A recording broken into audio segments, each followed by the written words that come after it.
Dubai হিন্দুদের মন্দির বানানোর জন্য বিশাল করে আয়োজন করে জায়গা ছেড়ে দিয়েছে, জানেন আপনারা? পুরো ইসরায়েলের মামাতো ভাই এটা। ইসরায়েলকে যারা সমর্থন দিচ্ছে মিডিল ইস্টে, দুবাই কিন্তু সবার আগে। একমাত্র দেশ এই দুবাই যেখানে জুমার খুতবায় ইসরায়েলের বিপক্ষে কোনো আলোচনা করা নিষেধ। তবে দুবাইয়ে যে পাপগুলো বর্তমানে হয়েছে, দুবাইয়ে যে পাপ বর্তমানে হচ্ছে বা হয়েছে, দুবাইয়ের মতো জায়গা শুধু না, মিডিল ইস্টের যে সমস্ত জায়গাগুলোতে এই কাজগুলো হচ্ছে, আল্লাহ রাব্বুল আলামিন আযাব আরো দিবেন যদি সতর্কতা অবলম্বন না করে। এরপরে প্রশ্নটি করেছেন নাজমুস সাকিব, উনি একজন দুবাই প্রবাসী। উনি লিখেছেন যে মুহতারাম, সম্প্রতি দুবাইয়ে যে ভয়াবহ ঝড় এবং বন্যা হলো, গত 75 বছরেও নাকি এরকম ঝড় বন্যা দুবাইবাসী দেখে নাই। আপনি নিজেও দুবাই সফর করেছেন, আপনি এটাকে কিভাবে ব্যাখ্যা করবেন? এটা কি আযাব নাকি আল্লাহর পক্ষ থেকে পরীক্ষা নাকি এমনি কোনো বিষয়? আমি গত বছরও দুবাই সফর থেকে আসার পরে এই মসজিদের জুমার আলোচনায় বলেছিলাম যে আরব বিশ্বের যে চিত্র এখন দেখা যাচ্ছে, আযাব আসতে কিন্তু মনে হয় বেশি সময় নেবে না। এখন ঝড় বৃষ্টি যেটা দুবাইয়ে হয়েছে, এটাকে ডিরেক্ট আমি আযাব বলবো না, আবার ডিরেক্ট আযাব না এটা বলতে পারবো না, কারণ ফয়সালা তো আল্লাহ। তবে দুবাইয়ে যে পাপগুলো বর্তমানে হয়েছে,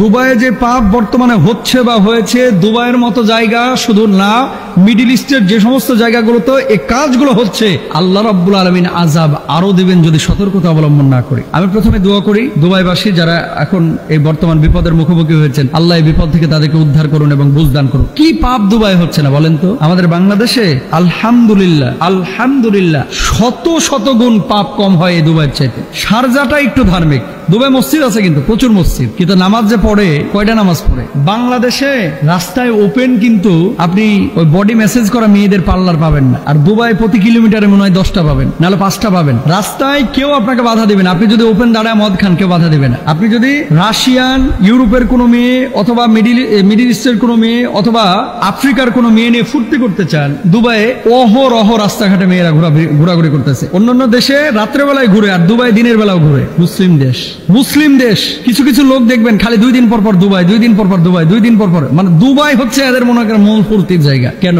নারী আছে, মদ আছে, বাধা নাই, চাইলেই শুধু টাকাটা লাগবে, আপনার ডলার লাগবে। আপনি পৃথিবীর যা উপকরণ আছে, আমেরিকা যাওয়া লাগবে না, টাইম স্কোয়ারে যাওয়া লাগবে না, দুবাই পাবে। ইউরোপ থেকে মানুষ দুবাই আসে, বাংলাদেশ থেকে মানুষ দুবাই যায়, ভারত থেকে মানুষ দুবাই যায়। সবার টার্গেট দুবাই। কেন সবার টার্গেট দুবাইটা? কেন? কি এমন আছে? মরুভূমি ছাড়া, বিল্ডিং ছাড়া আছে, আনন্দ পানি আছে, নারী আছে, দিনহীনতা আছে, হারামখোরগুলো এখানে আছে। সবাইকে খারাপ বলছি না। বর্তমান দুবাইয়ের শাসক যদি সতর্ক না হয়, বর্তমান দুবাইয়ের যে চিত্র যদি সতর্ক না হয়, বড় আযাবের মুখোমুখি হবে এই দুবাই, বড় আযাবের মুখোমুখি হবে এই দুবাই। আপনি বলবেন যে হুজুর খুব বেশি বুঝে গেছেন, আমার বুঝ নিয়ে আমি আছি। আমি তো একবার দুইবার না, আমার এখনো ভিসা লাগানো হচ্ছে। শারজার কথা ঠিক আছে, শারজার যিনি গভর্নর উনি ধার্মিক, কিন্তু দুবাইয়ের যিনি, আপনি দুবাই যান, রাস্তায় দাঁড়ায় যদি কোরআন হাদিসের কোনো কিতাব পড়েন, আপনি 4-5 জন নিয়ে ধরেন একটা মাঠের মধ্যে বসেছেন, গোয়েন্দা এসে আপনারা ধরবে, এখানে কেন কোরআন হাদিস নিয়ে আলোচনা হবে? পুরো ইসরায়েলের মামাতো ভাই এটা। ইসরায়েলকে যারা সমর্থন দিচ্ছে মিডিল ইস্টে, দুবাই কিন্তু সবার আগে, দুবাই সবার আগে। খালি আলখেল্লা পরে মাথায় রুমালটা দেখে ভাব, আরে বাবা রে বাবা, মনে হয় আব্দুল কাদের জিলানী রাহিমাহুল্লাহর আত্মীয় স্বজন জান্নাত থেকে পালায় আসছে,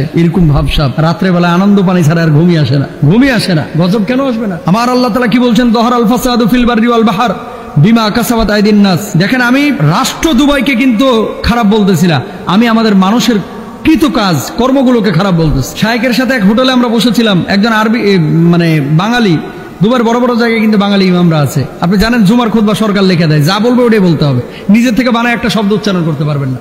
কোথায় পাইছেন মেয়েগুলা? বোঝেন নাই কথা।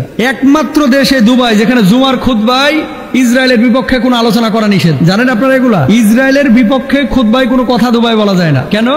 ইসরায়েলের সাথে তাদের বন্ধুত্ব। তেল আবিবে ফ্লাইট চালু করেছে দুবাই। দেশ দুবাইকে দোষ দিচ্ছে না। আমি বলতে চাচ্ছি আমাদের টার্গেট কি ছিল, আমরা কোথায় যাচ্ছি, কেন আমরা এমনটা করতেছি? আজকে বন্যা হয়েছে, ঝড় হয়েছে, একটাবার চিন্তা করেন তো, আল্লাহ যদি বড় ভূমিকম্প দিয়ে 75 বছরেও মানুষের, দুবাই তো ড্রেনেজ ব্যবস্থা নাই, এটা আপনারা হয়তো অনেকেই জানেন। কেন? এখানে বৃষ্টি হয় না। আরব বিশ্বের মানুষের বৃষ্টি যদি একটু দেখেছে, তাহলে এরা নাচানাচি শুরু করে ঘরের মধ্যে। কেন? বৃষ্টি দেখে না তো, মরুভূমির মধ্যে বৃষ্টি পাবে কোথায়? সেখানে এরকম ঝড়, সাইক্লোন এবং জলোচ্ছ্বাস, এরকম পানি, ড্রেনেজ ব্যবস্থা নাই, ডুবে গেছে। একটাবার কল্পনা করেন, যে আল্লাহ মরুভূমির মধ্যে এত বৃষ্টি দিতে পারে, সে আল্লাহ বড় সড়ো ভূমিকম্প দিলে বুর্জ খলিফার অবস্থাটা কি হবে? কল্পনা করতে পারেন? আল্লাহ না করুক, যদি বড় ভূমিকম্প হয়, এই দুবাইয়ের বুকেই কয়েক লাখ মানুষ মুহূর্তের মধ্যে মারা যাবে। ঢাকা সিটি যেরকম গ্যাদারিং, প্রচুর মানুষ বসবাস করে, দুবাই এত মানুষ বসবাস করে না, কিন্তু যে বিল্ডিং গুলো, ইন্টারন্যাশনাল কমার্শিয়াল স্পেস কিন্তু হচ্ছে এই দুবাই। সুতরাং আমরা ছোটখাটো মানুষ, আমাদের কথাগুলো মানুষ কে আমলে নেবে? কেউ নেবে না। আল্লাহ তাআলা বলেছেন দহরাল ফাসাদু ফিল বাররি ওয়াল বাহরি বিমা কাসাবাত আইদিন নাস। এই সমস্ত জিনিসগুলো মানুষের কৃতকর্মের ফসল। আপনি এত পাপ কেন করেন?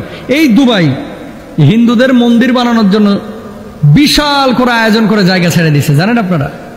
এই দুবাই, হ্যাঁ মন্দিরে পূজা করতেই পারে, এটা হিন্দুর স্বাধীনতা আছে, কিন্তু আপনি ঘটা করে নিজের স্বার্থ হাসিলের জন্য এত বিশাল আকারের। আবার আরেকটা বিষয় আপনাদেরকে বলি, কিছু কিছু জিনিস হৃদয় রক্তক্ষরণ হয়।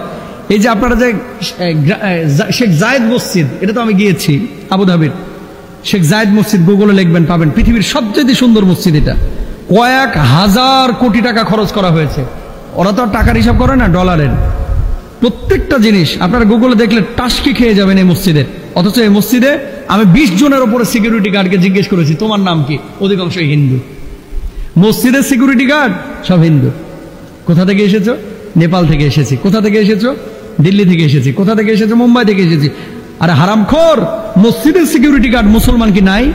বাংলাদেশের লাখ লাখ শ্রমিক এখানে কাজ করতেছে, পাকিস্তানের লাখ লাখ শ্রমিক কাজ করতেছে, দুবাইয়ের এই সমস্ত শায়েখগুলা এদের মাথা ভাই গেছে গাওলায়া, লাল পানি খায়া খায় এরা শেষ। নাহলে মসজিদের সিকিউরিটি গার্ড, এই জায়েদ মসজিদের সিকিউরিটি গার্ড কেন অমুসলিম হবে? হিন্দুর মন্দিরের দায়িত্ব হিন্দুরা নিবে, খ্রিস্টানের গির্জার দায়িত্ব খ্রিস্টানরা নিবে, আমার মসজিদের দায়িত্ব কেন অমুসলিমরা নিবে? প্রশ্ন জাগে না? এদেরকে কোনো কথা বলতে পারবেন না।